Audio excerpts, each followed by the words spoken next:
Hey class, this is Mr. Roberts at Shasta High School, and I'm going to go through two constructions, one in GeoGebra and then the same construction in Delta Math, kind of to look at the similarities and differences. So this first construction I'm going to do is I want to construct a square using just these very basic tools. I'm going to start with a line segment along the bottom here, AB. And I'm sorry, this is a full line AB. When I'm finished, AB will be the length of my square, right? And all the other sides should be lined up with that well. So we're going to start by making some right angles. And if I want to make some right angles that go exactly through A and exactly through B, the tool that I like to use is the thing that I guess I'm calling the eye. So I'm going to start here. I'm calling that the pupil now, and I'm just going to go to here. So here's the oculus. After I have that, I'm going to make sure I click right on C and go all the way back to the pupil and then back to the opposite side of the oculus. And then from here, I'm going to go back all the way to C. So if you want to see that again, right, you can pause it and look again. But that is a structure that allows me to identify a right angle. It's a right angle perpendicular to AB, but it goes through point A. So I'm going to go ahead and grab a ray tool, and I'm just going to click A and go, oops. With my ray tool, I'm going to click A and go, hello, right up to there. There, I got it. That's my first right angle. I'm going to duplicate that over here so you'll get to see it twice, right? Again, you can rewind, watch this again if you're not sure what just happened. But I'm going to do the exact same structure this time on B. So from B, I'm going to go out. And then from here, I'm going to click and go all the way across. And then from here, I'm going to click and go all the way back across again. Now, I made it a little bit larger this time. It doesn't matter the size, right? In fact, you can see I can take this, I can make it much larger or much smaller. But it's just it's like one circle and then two other congruent circles that allows me to identify these points. I'm going to grab the ray tool and click here and then shoot straight off to the top. Oh, I missed it. Missed my target. It's important. I'm glad I saw that. So I'm going to hit B and then come up. And I have to hit where these 2 points meet. So there we go. I've got it. So now I've got my two right angles. And if I need to finish this, it's actually just two, I can use my compass tool. So I'm going to grab the compass tool, and this time I'm going to set it to the length A all the way to B. So I'm going to go from A to B. And then now that I have this compass, I'm going to go and just bring it. I guess I'll put one copy here, and I'm going to put another copy right here. That was funny how that, okay, right here. So those two, I'm not happy with how that looked. Let me go back. So when I activate the compass tool, right, circle tool, compass tool, the first thing I click is the radius that I want. So I'm going to click A and B. That's the radius. And then I click where I want the center of this to be. And I'm going to put it in two places. I'm going to put one here, and I'm going to put one here. So let me go and put this one here first. And then I come over, and I think I could just click this now. No. I got to click it again for some reason, and right here. Now, it turns out where these circles meet my rays, right, that's basically the points that are defining my square. So I'm going to grab the polygon tool, and I'm going to click right here, and I'm going to drag down to A, and I'm going to drag over to B. I'm going to drag up to where this arc meets this line. I missed it. Darn it. I could tell when I missed it. I got to slow down. You got to get the points on there. So B, I got to get right where they meet, right there, and then where they meet, and then I come back to the beginning and click one final time. So this is my square. This thing should have four right angles, and it should have four sides that are congruent. To confirm that my sides are the same length, I'm going to activate this distance or length tool, and I'm just going to click here, which is 11.65. Click here, 11.65. Click here, 11.65, and this is 11.65. If I want to measure the angles, I've got the angle measurement tool here, and again, it's weird how you're going to identify like a first side, and then it's going to rotate counterclockwise always. So if I go B to A and then to J, it's going to get that first angle down there, which is 90 degrees.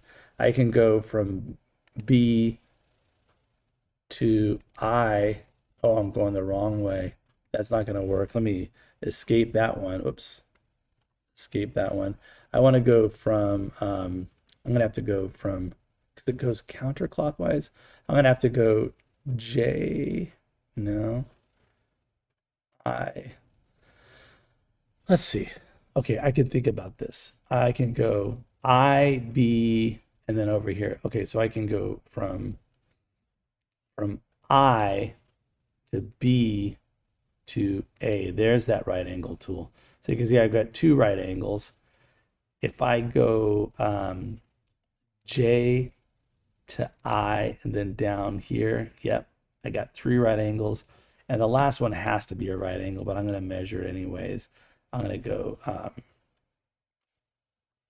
having a hard time visual. That would be wrong. So I'm going to go from A to J to I, and there's a fourth right angle. So there it is. That is our square. If I grab my original point B, remember BA was what defined the square. As I move it, the square gets larger, it gets smaller, but it always has this square structure, right? Four right angles, four congruent sides. So that is a construction of a regular polygon that we call the square. Okay, to kind of compare these two different environments, I'm going to do the same problem essentially in Delta Math. So this says use a compass and straight edge to construct a square in which HI is one of the sides. Your final answer should be exactly 4 blue line segments, including the one already drawn. So let's begin. So in order for me to get the perpendicular lines, this needs to be a little bit longer. So I'm going to extend this in both directions. I'm going to make it a line. So I'm going to click I and then I'm going to click H. So now I have a line that's longer. And the reason why I need that is in order for me to get my my perpendiculars, I need to have the ability to make what's essentially, quote unquote, the eye. So I'm going to come here with my compass tool at H. I'm just going to make it this size. And I'm going to sweep out some arcs, one here and one over here. And while I'm doing this, I'm just going to do the same thing over here. So I'm going to sweep out this arc and this arc. So next, I'm going to make the compass ever so slightly bigger. So a little bit bigger than it is currently. So I'm going to make it a little bit bigger. And then I'm going to bring it into these two spots. I'm going to bring it to here and to here, right? So it's not from the center, right? That's why I made it a little bit bigger so that I can arc over H. So I'm just going to go, and I'm going to go out actually on this side. So I'm going to go here, and then I'm going to move it over, and I'm going to sweep out the arc this way. So I can see now the point that I need, right? I'm going to do the same thing over here on this side, sweeping out the arc. And then over here, sweeping out the arc. And I can see right there is the point that I need. So at this point, I can bring the compass away for a while, and I need to create two rays. So I'm going to go a ray that starts at I and goes through this point I just identified, and then from H to this other point that I identified. So now I've got my original segment and two right angles. To finish this off, I just need my compass to be set to the size of one full side of it. So the radius of this compass now is the length from I to H. What's nice is if this is I to H long, when I sweep out an arc here, that's the same length. Why? Because this radius, these are both radiuses of the same circle. So I now know where my next side is. And if I just move this over to here and sweep out this arc, right, I got the exact same thing.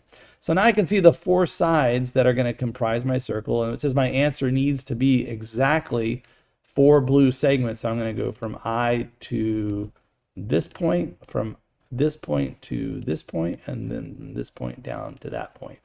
So there is my square. Again, I was given a length, a side length, and I basically constructed two right angles, and then I basically marked off some side lengths, and I've got a square. So one done in GeoGebra, same exact problem done in Delta Math. I'll submit the answer. Are you sure? And it's like, yeah.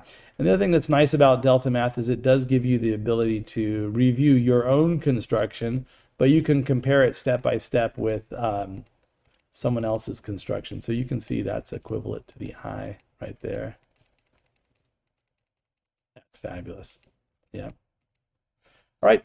I hope this is helpful. I remember this Delta Math assignment is extra credit if you have it completed and turned in by 8:30 a.m. on Monday before you come to any classes. So anyone who has it done then, extra credit. And again, we do have the assignment questions 30 through 38 from 11.1.3.